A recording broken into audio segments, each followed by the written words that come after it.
ये सीन है south Africa का, जहां हंटर्स एक शेर का शिकार कर रहे हैं। इन्होंने इसके लिए 15,000 यूरोस पे किए हैं, यानी करीब 13 लाख रुपए। लेकिन सिर्फ यही नहीं, इन लोगों ने एक हाइना के शिकार के लिए 3,000 यूरोस, इम्पाला के लिए 500 यूरोस, एक लेपर्ड के लिए 12,000 यूरोस और 2 बफेलोज के लिए 8-8 हज़ार यूरोस खर्च किए हैं। कुल मिलाकर 70,000 यूरोस, यानी लगभग 60 लाख रुपए इन्होंने इन जानवरों को हंट करने के लिए खर्च किए हैं। ये कीमतें साउथ अफ्रीका की हैं, लेकिन अफ्रीका के दूसरे कुछ देशों में ये 5 गुना तक ज्यादा हो सकती हैं। ये सुनकर शायद आप सोच रहे हो कि जंगली जानवरों की हंटिंग, जिसे पोचिंग कहते हैं, वो तो बैंड है ना। पर मैं बात कर रहा हूँ ट्रॉफी हंटिंग की।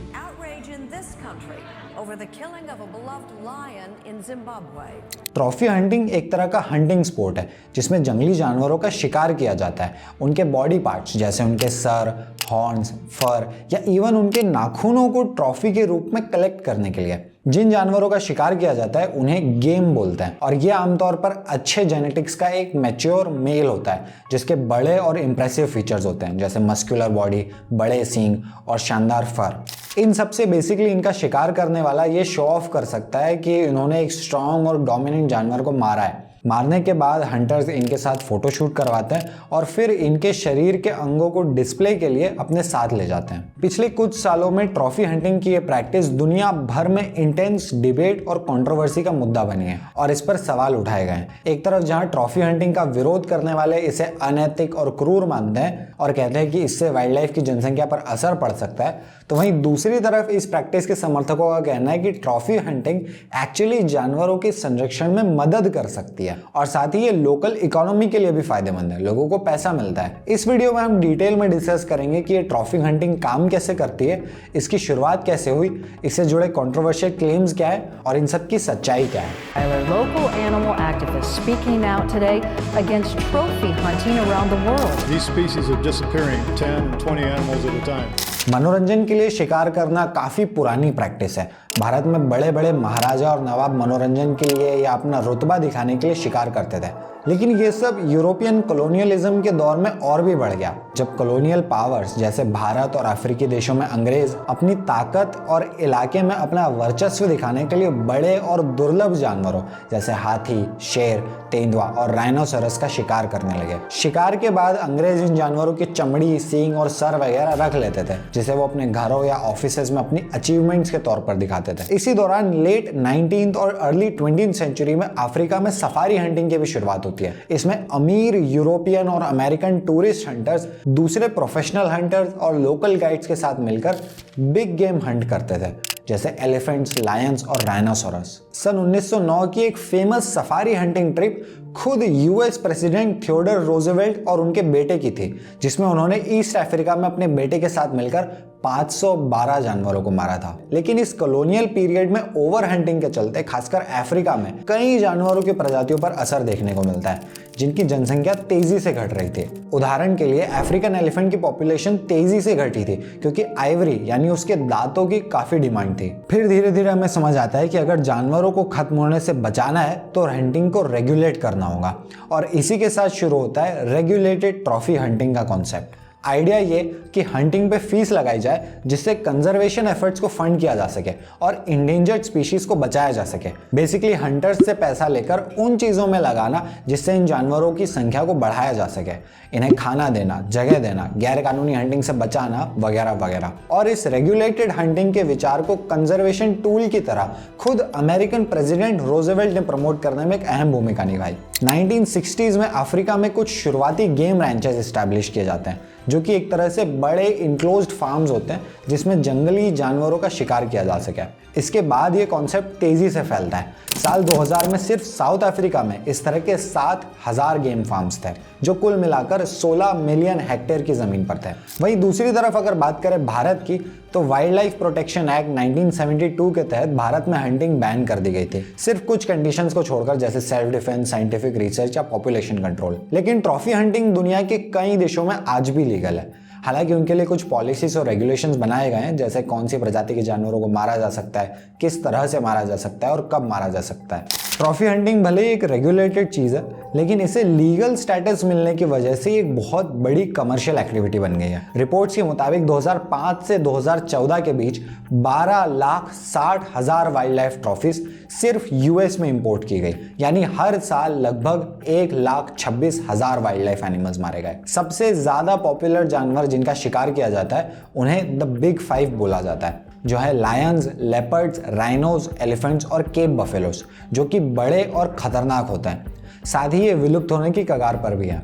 इनमें अगर हम कुछ महत्वपूर्ण जानवरों की बात करें तो 2008 से 2017 के बीच 40,000 एनिमल ट्रॉफीज अफ्रीकन एलिफेंट्स की थी, 8,000 लेपर्ड्स की और 14,000 अफ्रीकन लायंस की ट्रॉफी दुनिया भर में एक्सपोर्ट की गई थी। इस तेजी से बढ़ती हंटिंग की वजह से ट्रॉफी हंटिंग पर सवाल भी उठाए गए और इस स्पोर्ट को बैन करने तक की डिमांड की गई है। लेकिन फिर भी ये डिबेट का मुद्दा रहा है, क्योंकि कई पॉलिसी मेकर्स और एकेडमिक्स का मानना है कि ट्रॉफी हंटिंग के कई फायदे भी हो सकते हैं और ये वाइल्ड लाइफ कंजर्वेशन में एक्चुअली मदद कर सकती है। पहले समझते हैं कि ट्रॉफी हंटिंग के क्या फायदे बताए जाते हैं और फिर एनालाइज करेंगे कि ये बात कितनी सही है। ट्रॉफी हंटिंग को लेकर के सबसे बड़ा आर्ग्यूमेंट है कि ये कंजर्वेशन एफर्ट्स को फंड करने में मदद कर सकता है। रिक्रिएशनल ट्रॉफी हंटिंग एक मल्टी-मिलियन डॉलर की इंडस्ट्री है और इससे आने वाले पैसे का इस्तेमाल वाइल्ड लाइफ कंजर्वेशन के लिए और लोकल कम्युनिटीज को रोजगार देने के लिए किया जा सकता है। साउथ अफ्रीका का उदाहरण आमतौर पर दिया जाता है कि वहाँ प्राइवेट जमींदारों को पैसे देकर और एक लिमिट के अंदर ट्रॉफी हंटिंग अलाउ करके सदर्न व्हाइट राइनो की जनसंख्या को रिकवर किया गया, यानी उसकी जनसंख्या बढ़ गई है।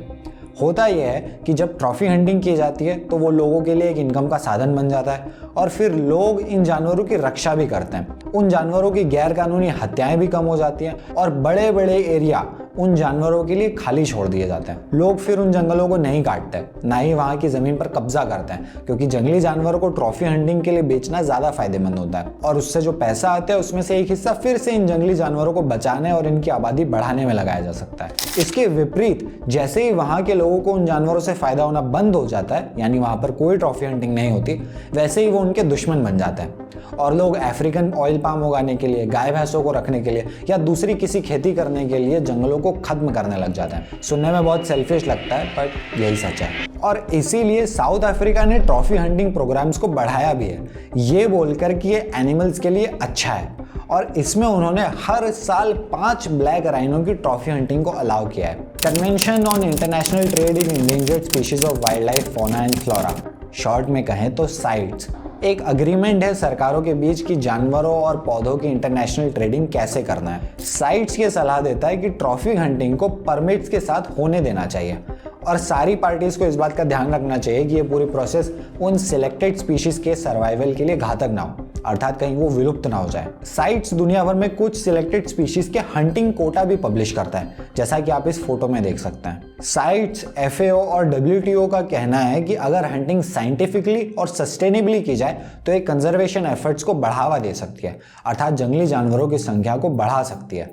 और कुछ उदाहरण इस आर्गुमेंट का समर्थन भी करते हैं, जैसे पाकिस्तान में मारखोर हंटिंग। मारखोर पाकिस्तान का नेशनल एनिमल है और उसकी जनसंख्या कंट्रोल्ड हंटिंग के साथ एक्चुअली बढ़ी है। कंट्रोल्ड हंटिंग का एक और फायदा बताया जाता है कि ये वाइल्ड लाइफ पॉपुलेशंस को मैनेज करने में भी मदद कर सकता है, जिससे ओवर पॉपुलेशन को रोका जा सकता है और हैबिटेट को बचाया जा सकता है। आर्गुमेंट ये है कि जब इन जानवरों की जनसंख्या बढ़ने लगती है तो जंगलों के पास जो गाँव में लोग रहते हैं उनके इन जानवरों के साथ कॉन्फ्लिक्ट्स बढ़ जाता है। They can kill people or they can make our kids not go to school. पर कहानी इतनी सीधी नहीं है। ट्रॉफी हंटर्स बेशक हंटिंग के लिए एक बड़ी कीमत चुकाते हैं, लेकिन ये पैसे जाते कहाँ हैं ये एक अलग मैटर है। क्रिटिक्स का कहना है कि मॉनिटरिंग बॉडीज की कमी के चलते ये पैसा सस्टेनेबल एनिमल कंजर्वेशन प्रोजेक्ट्स को सपोर्ट करने में नहीं जाता, मतलब एक्चुअल लोकल कम्युनिटीज तक वो पैसा पहुंचता ही नहीं है। 97% फंड्स केवल हंटिंग कंपनीज और करप्ट गवर्नमेंट ऑफिशियल्स ही खा जाते हैं। 97%, ये बहुत ही बड़ी बात है, क्योंकि ट्रॉफी हंटिंग के समर्थन में अधिकतर कंजर्वेशन का ही तर्क दिया जाता है और अगर वो पैसे वहां पहुंचते ही नहीं है तो फिर मतलब ही क्या निकला। करप्शन के कारण जरूरत से ज्यादा हंटिंग परमिट्स देना भी आम बात है।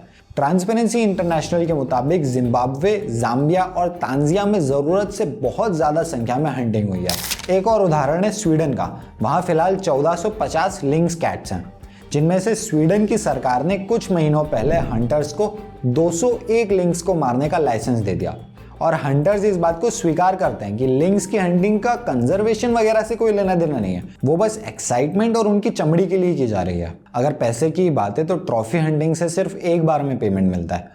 ऑब्वियसली आप एक जानवर को 2 बार नहीं मार सकते, जबकि एक लायन या राइनो वाइल्ड लाइफ टूरिज्म से कई साल तक पैसा बना के दे सकता है। द ह्यूमेन सोसाइटी इंटरनेशनल ने 8 देशों की स्टडी में पाया कि जहां ट्रॉफी हंटिंग इंडस्ट्री हर साल $200 मिलियन अर्न करती है, वही overall wild life tourism industry $17 billion का रेवेन्यू जनरेट करती है, जिससे साफ है कि ट्रॉफी हंटिंग की इनकम वाइल्ड लाइफ टूरिज्म की इनकम के सामने कुछ भी नहीं है। पर यहाँ पर काउंटर आर्ग्यूमेंट ये है कि वाइल्ड लाइफ टूरिज्म केवल उन्हीं इलाकों में हो सकता है जो इसके लिए सूटेबल हो, मतलब थोड़ी कम जगह में थोड़े ज़्यादा जानवर हो, टूरिस्ट के लिए अच्छी व्यवस्था हो।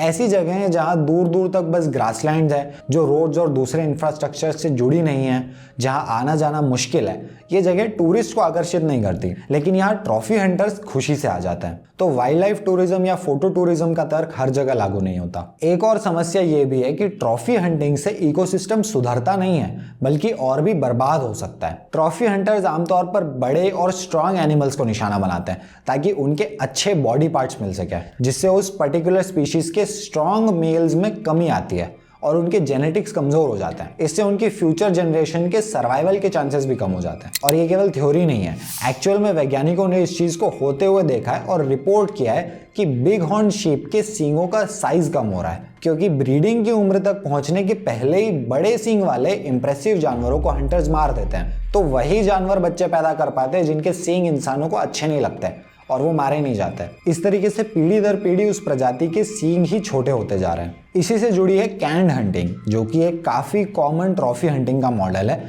जिसमें जानवरों को हंटिंग के लिए बड़ी बड़ी रैंचेस में रखकर ब्रीड किया जाता है ताकि समय आने पर इन्हें हंटर से शूट करा के पैसे कमाए जा सकें। इसके और भी बुरे प्रभाव देखे गए हैं, जैसे जेनेटिक डाइवर्सिटी का कम होना और रिप्रोडक्टिव पैटर्न के चेंज होने से इकोसिस्टम पर बुरा प्रभाव पड़ना। 2019 में कुछ वैज्ञानिकों ने साइंस जर्नल में अपने एक लेटर में ट्रॉफी हंटिंग के पक्ष में आर्ग्यूमेंट्स दिए, जिनकी हमने अभी चर्चा की, और कहा कि ट्रॉफी हंटिंग बैन करने से उल्टा स्थिति और बिगड़ सकती है। इसका जवाब देते हुए फिर कई वैज्ञानिकों ने अपने अपने लेटर्स लिखे, जिसमें उन्होंने एविडेंस के साथ ये कहा कि ट्रॉफी हंटिंग एक लॉन्ग टर्म सोल्यूशन नहीं हो सकती और ट्रॉफी हंटिंग के बंद होने से अपने आप में कोई समस्या नहीं है, बात पैसों की है, और वही इनकम दूसरे तरीकों से भी हो सकती है। इन वैज्ञानिकों के अनुसार ये अच्छा है कि अमीर देश हंटिंग से प्राप्त होने वाली ट्रॉफीज का इंपोर्ट बंद कर रहे हैं। इससे हमें मौका मिलेगा कि असली सॉल्यूशंस पर सोचा जा सके, और उन्होंने अपने लेटर्स में कई सॉल्यूशंस भी बताए जिनकी दिशा में हम कदम उठा सकते हैं। मैं पर्सनली ट्रॉफी हंटिंग का समर्थन बिल्कुल नहीं करता।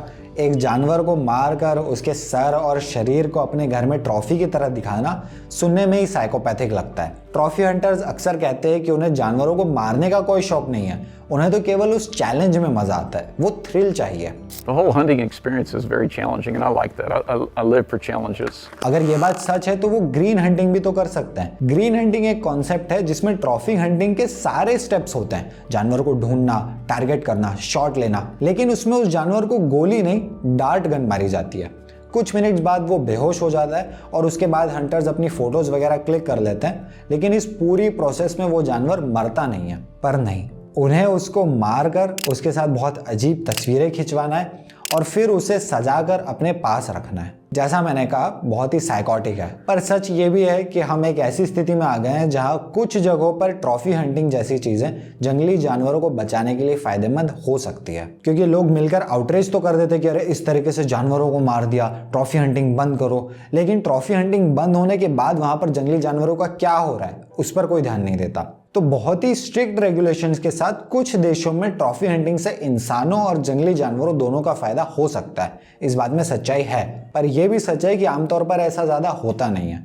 लालच और करप्शन के चलते ये पैसा कुछ लोगों तक ही सीमित रह जाता है और इसकी कीमत देना पड़ती है उन जानवरों को जिन्हें सिर्फ उनके मजे के लिए मारा जाता है। ट्रॉफी हंटिंग उन समस्याओं में से जिनका कोई सीधा समाधान नहीं है।